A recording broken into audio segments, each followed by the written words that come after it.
దీని పేరు చింటూ. అది నేను పెట్టిన పేరు. కానీ దాని అసలైన పేరు లేదు. దానికి అసలైన పేరు అనేది లేదు. ఏయ్ ఇట్రా అనంగానే వచ్చేస్తుంది.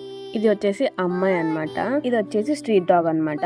చిన్నగా ఉన్నప్పుడు మా మామయ్య వాళ్ళు తెచ్చుకొని పెంచుకుంటున్నారు. ఫస్ట్ టైం నన్ను చూసినప్పుడు గట్టి గట్టిగా వచ్చింది. కానీ తర్వాత ఫ్రెండ్ అయిపోయింది. దీన్ని చూసాక నాకు అర్థమైంది ఏ జన్మలో కూడా ఒక అమ్మాయిలా మాత్రం పుట్టకూడదని. ఎందుకు ఈ మాట అన్నానంటే ప్రతి ఒక్క అమ్మాయి తన లైఫ్ లో ఏదో ఒక ప్రాబ్లమ్ ని ఫేస్ చేసి ఉంటుంది.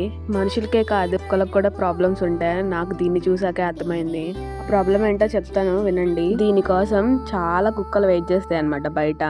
ఇది మాత్రం బయటికి మాత్రం ఒక్క అడుగు కూడా పెట్టదు. గేట్ నుంచి వస్తున్నంటే చాలు వెళ్ళి దాక్కుంటది లోపలికి పోయి. నార్మల్ గా బయట ఉన్నప్పుడు అవి వచ్చాయంటే అస్సలు ఊరుకోదు. మీద పడిపోయి గట్టి గట్టిగా అరుస్తుంది. ఇది అసలు నాకు దీన్ని చూస్తే మాత్రం ఒక అమ్మాయి ఎలా బిహేవ్ చేస్తుందో అట్లనే బిహేవ్ చేస్తుంది ఇంట్లో కూడా. మళ్ళీ దీనికి లవ్ స్టోరీ కూడా ఉంది. అత్తయ్య వాళ్ళ అన్నయ్య వాళ్ళ ఇంట్లో పెరుగుతున్న కుక్కే దీని లవర్.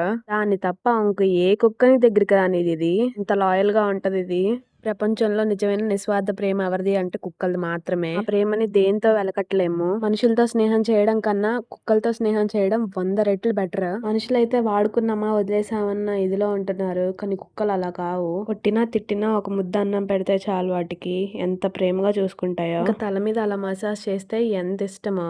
మనం ఎవరో తెలియకపోయినా సరే మనం అలా చేస్తే మాత్రం అవి అస్సలు మర్చిపోవు. మనల్ని గుర్తుపెట్టుకొని నెక్స్ట్ టైం ఖచ్చితంగా మన దగ్గరకు వస్తాయి. మీరు కూడా నాకులాగా కుక్కలంటే ఇష్టమైతే కామెంట్ చేయండి మర్చిపోవద్దు. వీడియో కనుక మీకు నచ్చినట్లయితే లైక్ చేయండి, షేర్ చేయండి అండ్ కామెంట్ చేయండి అండ్ ఫాలో ఫర్ మోర్.